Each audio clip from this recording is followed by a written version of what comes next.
जय हिंद फ्रेंड्स, कैसे हो आप लोग। तो आज हम देखेंगे जो सदिश के जो कल हमने कुछ फॉर्मूलेस देखे थे उनके उन पर बेस्ड क्वेश्चंस देखते हैं हम आज। ठीक है, तो हम स्टार्ट करते हैं। सबसे पहले हमारे पास एक क्वेश्चन यहाँ पर क्या है कि यदि ए और बी के स्थिति सदिश क्रमशः 2i cap plus 3j cap minus 7c cap sorry A के कोई बिंदु ए है, उसका स्थिति सदिश ये दे दिया है, बिंदु बी का स्थिति सदिश ये दे दिया है। तो हमें फाइंड क्या करना है, हमें फाइंड करना है तब AB के दिक् अनुपात व दिक्कोज्या ज्ञात करना है। तो आज हमारे पास नई चीज क्या है, दिक् अनुपात व दिक्कोज्या। तो ये क्या होती है, ये एग्जांपल के थ्रू हम यहाँ पर क्वेश्चन के थ्रू समझते हैं। चलिए स्टार्ट करते हैं। इसके पहले जो भी न्यू लोग हैं प्लीज सब्सक्राइब कर दें एंड बेल आइकन दबा दें ताकि कोई भी वीडियो आप मिस न कर पाए। ठीक है, तो चलिए स्टार्ट करते हैं। सबसे पहले ये जो क्वेश्चन है हमारा, तो हमने पहले ही देखा था कि AB जो होता है वो क्या होता है। AB वेक्टर AB अगर निकालना है तो हम निकालेंगे B का स्थिति सदिश, B का स्थिति सदिश ऋण A का स्थिति सदिश। ऐसे ही हम AB की वैल्यू निकालते थे, पहले भी हमने देखा था। तो चलिए पहले AB की वैल्यू निकाल देते हैं। तो AB की वैल्यू क्या आ जाएंगी हमारे पास, AB की वैल्यू आ जाएंगी B का स्थिति सदिश मतलब 4i cap minus 3j cap plus 4k cap minus A का स्थिति सदिश 2i cap plus 3j cap minus 7k cap. ठीक है, अब यहाँ फर्क क्या है, यहाँ अंतर क्या है। पहले जब हम AB की वैल्यू कोई सदिश AB निकालते थे तो वहां जो B का स्थिति सदिश और A का स्थिति सदिश था वहां सदिश के रूप में था। जैसे कैसे थे हमारे पास 6 वेक्टर A धन 7 वेक्टर B धन 3 वेक्टर C, इस टाइप से वेक्टर के फॉर्म में था। बट यहाँ पर क्या है, यूनिट सदिश यूनिट फॉर्म में, या ये बोल सकते हैं i cap j cap and k cap. त्रिविमीय आकाश में जो घटक होते हैं, या सिंपल सी बात ये बोल सकते हैं कि i कैप j कैप और k कैप के फॉर्म में है। तो हमें जो AB की वैल्यू निकालनी है वो भी i कैप j कैप और k कैप के फॉर्म में निकालनी होगी। तो चलिए देखते हैं हम इसको किस टाइप से सॉल्व करेंगे। तो कल मैंने एक और चीज बताई थी कि इसको कैसे निकालते हैं वेक्टर AB को i कैप j कैप के फॉर्म में। कैसे, इसके लिए बोला था मैंने, अगर i कैप निकालना है तो x2 minus x1 i cap plus y2 minus y1 j cap plus z2 minus z1 k cap. अब यहाँ x क्या है, y क्या है, z क्या है। तो देखते हैं हम यहाँ पर कि x2 और x1 क्या है। तो ये जो i के पहला जो b का स्थिति सदिश है और ये a का जो स्थिति सदिश है, तो इसको हम x2 बोल सकते हैं या x1 बोल सकते हैं, इसको x2 या x1 बोल सकते हैं। तो ये जो वैल्यूज है i कैप के पास, ये x की वैल्यू है, j कैप के पास जो वैल्यू है वो y की वैल्यू है, और k कैप के पास जो वैल्यू है वो z की वैल्यू है। ठीक है, z की वैल्यू मीन z1 की और z2 की। तो ठीक है, हम यहाँ पर सॉल्व करते हैं। तो x2 क्या ले लेते हैं हम, यहाँ पर 2 भी ले सकते हैं या 4 भी ले सकते हैं। तो हम क्या लेते हैं यहाँ x2, हम यहाँ x2 ले लेते हैं 4। ठीक है, क्यों, क्योंकि ये जो हमारा b का स्थिति सदिश, मतलब अगर वैसे देखा जाए तो ये b की वैल्यू है, ये a की वैल्यू है। तो जो b की वैल्यू है मतलब b में सारे x2 y2 z2 होंगे और a में जो x1 y1 z1 होंगे। आई बात क्लियर, समझ में आया। तो x2 की वैल्यू है हमारे पास यहाँ पे क्या 4, ऋण x1 की वैल्यू क्या है हमारे पास 2। ठीक है, i के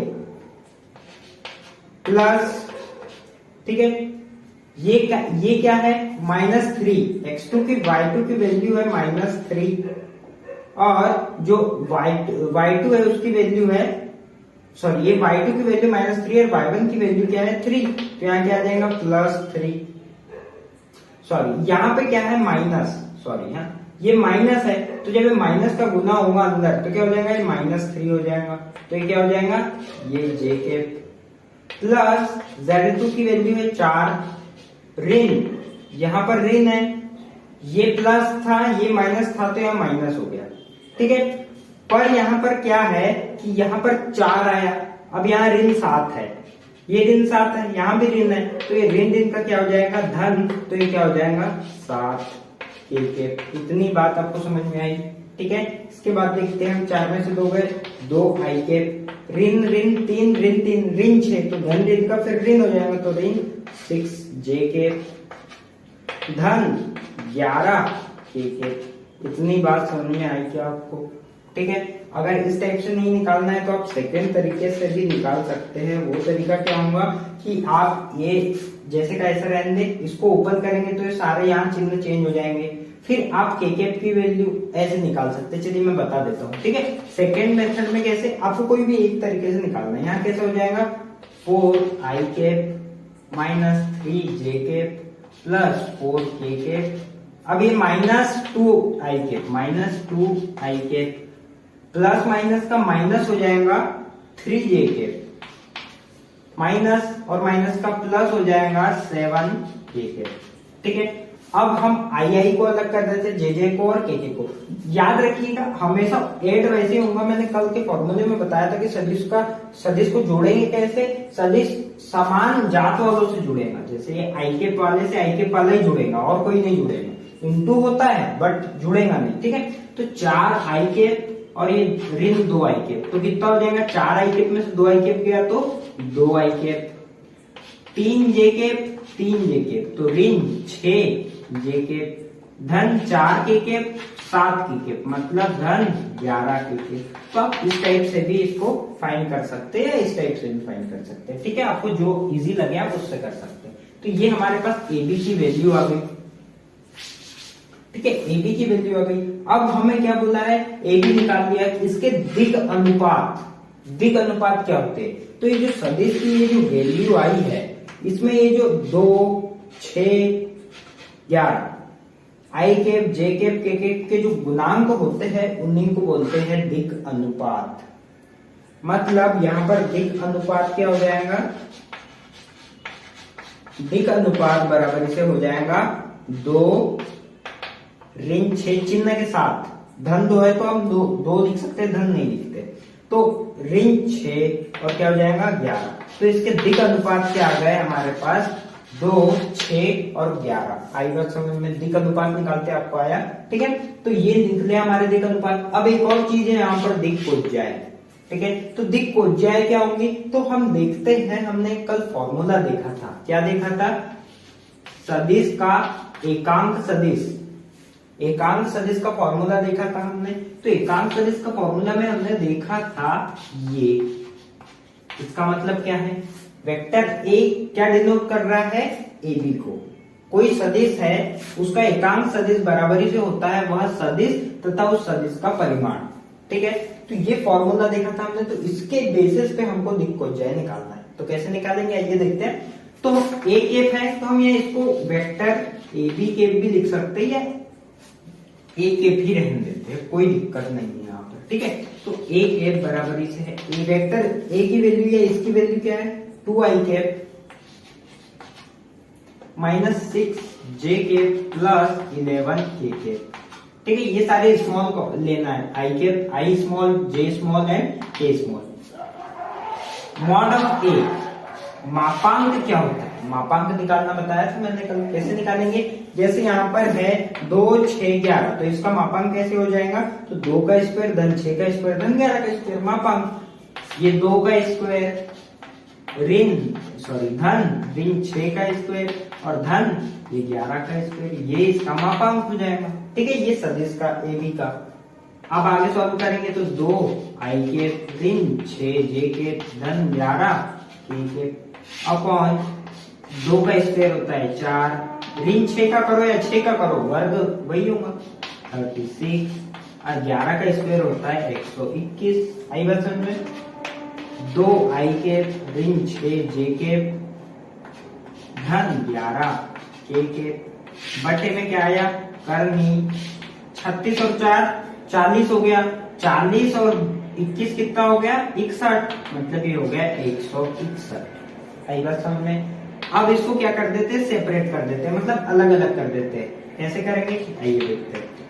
2/161 आई के लिख सकते हैं, ऋण 6/161 जे के लिख सकते हैं, धन 11 बटे करनी 161 के कैप लिख सकते हैं, लिख सकते हैं। तो ये जो आए, अब ये क्या आ गया, इसका यूनिट सदिश एकांक सदिश आ गया। सदिश के समांतर सदिश, ये सदिश का एकांक सदिश हमने निकाल दिया। वेक्टर ए बी का है, ये एकांक सदिश है, एकांक रूप है, तो ये निकाल लिया। बट हमें क्या निकालना है, दिक्कुज्जाय। तो दिक्कुज्जाय क्या होगी, ये जो है हमारे पास तीनों, ये हमारी दिक्कुज्जाय हो जाएगी। आई बात समझ में। तो दिक्कुज्जाय क्या हो जाएंगी, तो वेक्टर ए बी की दिक्कुज्जाय क्या हो जाएंगी, 2/करनी 161 ऋण 6/करनी 161 और 11/करनी 161। आई बात समझ में इतना, ठीक है। तो ये हमारा आंसर आ गया। हमें ये कैलकुलेट करना था, ये फाइंड करना था, तो ये हमने ला दिया। तो इस टाइप से आपको कोई भी क्वेश्चन दे किसी भी टाइप का, उसमें अगर बोले कि दिक् अनुपात और दिक्कुज्जाय निकालना है, तो आपको इस तरीके से दिक् अनुपात और दिक्कुज्जाय निकालना पड़ेगा, ठीक है। आया समझ में, ठीक है। इसके आगे एक और क्वेश्चन देखते हैं हम। और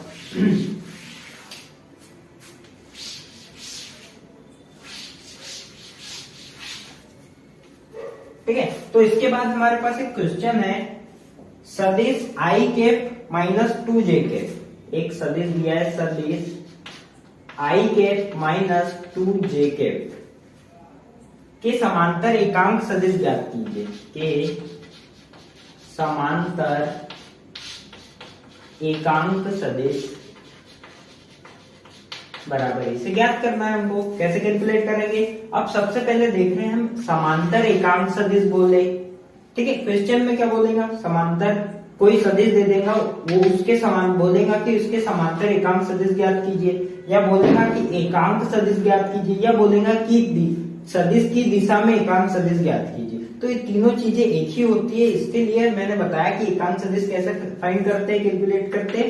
मान लिया ये सदिश है वेक्टर ए, मान लिया ये सदिश क्या है, वेक्टर ए। क्या दिया है, I cap minus 2j cap, ठीक है। तो इस सदिश ये वेक्टर ए है, तो इसका एकांक सदिश क्या होता है, एकांक सदिश में क्या करते हैं, कैप लगा देते हो। तो ए का एकांक सदिश ए कैप। आई बात समझ में। इसका फॉर्मूला हमने देखा था, उस सदिश वेक्टर फॉर्म अपॉन उस सदिश का उस सदिश का मापांक। आई बात समझ में, ठीक है। तो ये फॉर्मूला है, बस जस्ट यहाँ पर वैल्यू पुट करना है। तो हमारे पास वेक्टर ए दे दिया है I cap minus J cap, तो इसको लिखेंगे आई कैप माइनस 2j कैप जो दिया है वो। उसके बाद मॉड ऑफ ए, सदिश का मापांक निकालना मैंने बताया था। यहाँ क्या है, कुछ नहीं मतलब 1, तो ये हो जाएगा 1 का स्क्वायर धन ये ऋण 2 के साथ है, बट यहाँ ऑलवेज धन आएगा, ठीक है। अब ये क्या है, ऋण 2, तो ये ऋण 2 का स्क्वायर।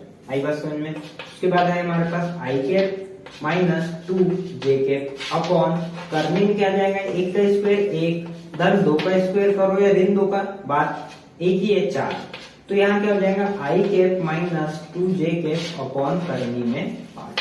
इतना क्लियर हुआ, ठीक है। अब इसको सेपरेट कर देंगे, तो इसका एकांक सदिश क्या आ जाएगा, इसका एक कुछ नहीं मतलब 1/करनी 5 आई कैप ऋण 2/करनी 5 जे कैप, ये आ जाएगा इसका एकांक सदिश। यही हमें फाइंड करना है, ठीक है। ये हमें फाइंड करना है। तो आई आपको ये क्वेश्चन समझ में आया, ठीक है। तो इस टाइप का क्वेश्चन है। और एक क्वेश्चन देख लेते हैं हम, ठीक है। एक क्वेश्चन और देख लेते हैं इसी टाइप का। तो यदि बिंदु 5 और n का स्थिति सदिश वेक्टर ए हो, यदि एक बिंदु दे दिया है 5 और n, ठीक है, ये बिंदु है का स्थिति सदिश ए हो, इसका स्थिति सदिश ए हो मतलब इसका स्थिति सदिश है वेक्टर ए। अभी जो क्वेश्चन बोल रहा वो लिख रहे थे, ए हो तथा मॉड ऑफ ए बराबर से 13, मॉड ऑफ ए बराबर से हमको 13 दे दिया है, ठीक है। तो n का मान हमें यहाँ याद करना है। तो n क्या है, इसकी वैल्यू हमें फाइंड करना है। अब जब भी आपको ऐसे बिंदु दे तो इससे आपको सदिश बनाना पड़ेगा। तो सदिश कैसे बनाओगे, जैसे ये 2 बिंदु है, तो मान लिया क्वेश्चन में बोला ये वेक्टर है, ये सदिश ए है, तो इसको कैसे लिखोगे, जो पहले है उसको लिखोगे 5 आई कैप, अगर यहाँ कोई चिन्ह नहीं मतलब धन है तो धन n जे कैप। अब अगर ये यहाँ जो दिया है सॉरी निर्देशांक या जो बिंदु दिया है वो अगर दिया रहता 3 दे 5 दे देता है, 2 दे देता है, 4 दे देता है। तो इसको सदिश में कैसे बदल देते हैं? तो सदिश में इसको ऐसे मान लेते हैं, वेक्टर ए है तो हो जाता 5i cap plus 2j cap plus 4k cap, इस टाइप से बदल जाता। ठीक है, क्लियर हुआ? तो आपको इस टाइप से बदलना है। तो हमने क्या कर दिया, इसको ये बदल दिया इसमें। अब मैंने अभी बताया था थोड़ी देर पहले कि एकांक सदिश एक एक होता है, बराबरी से क्या होता है, वह सदिश और उस सदिश का मापांक। ठीक है, तो एक एक की वैल्यू क्या है हमारे पास, एक एक की वैल्यू है नहीं हमारे पास, तो एक एक हम यहाँ रखेंगे, सॉरी एक एक की वैल्यू नहीं है तो हम ये एक एक रख देते बराबरी से। क्या होगा, अब यहाँ पर वेक्टर ए की वैल्यू है हमारे पास, क्या है ये 5i cap plus n j cap. ठीक है, 5i cap plus n j cap. हाँ ठीक है, तो ये हमारे पास है 5i cap plus n j cap upon इसका परिमाण दे दिया है हमारे पास 13। ठीक है, इसका परिमाण दे दिया है हमारे पास 13। तो अब हम इसके आगे क्या करेंगे, इसके आगे हम करेंगे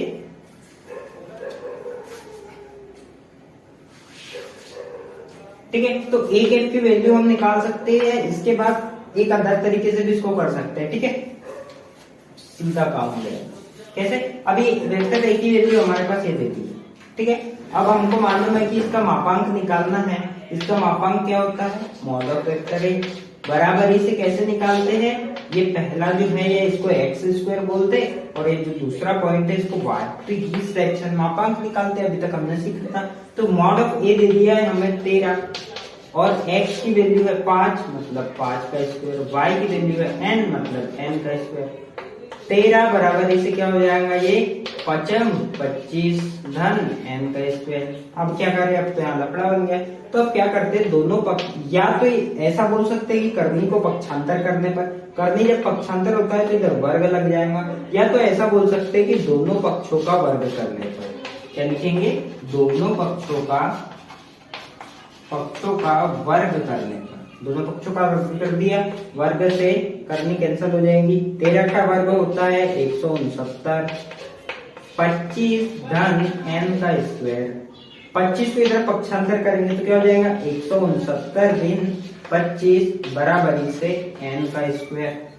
ठीक है, 169 में से 25 जाएंगे तो क्या बचेगा, 144 बराबरी से n का स्क्वायर। तो n बराबरी से क्या हो जाएगा हमारे पास, करनी 144। अब 144 किसका वर्ग है, तो आप देख सकते हैं 144 जो है n बराबरी से 12 आ जाएगा। 144 12 का वर्ग है, फिर भी हम देख लेते हैं कैसे होगा। अगर आपको याद है तो आप डायरेक्ट लगा सकते हैं, नहीं तो इसको निकाल के लगा सकते हैं कि 12 किसका वर्ग है। तो यहाँ सबसे पहले किससे भाग देंगे, 2 7 14, 2 दूनी 4, फिर 2 3 6, 2 6 12, फिर 2 एकम 2, 2 8 16, फिर 2 इनाम 18, फिर 3 3 9 और ये 3 एकम 3। अब यहाँ से वर्गमूल कैसे निकालेंगे, ये एक जोड़ा, ये एक जोड़ा और ये एक जोड़ा। क्या क्या जोड़ा निकला हमारे पास, 2 गुणित 3 गुणित 2 गुणित 3, तो 2 दूनी 4, 4 3 12। इसका मतलब हमारे पास इसका वर्गमूल क्या आ गया, 4 3 12। आई बात समझ में। तो इस टाइप से हमने क्वेश्चन सॉल्व किया। ठीक है, तो ये इस टाइप से क्वेश्चन है एक्सरसाइज में। आगे हम और भी क्वेश्चन देखेंगे। तो आज के लिए इतना ही, बाकी हम नेक्स्ट क्लास में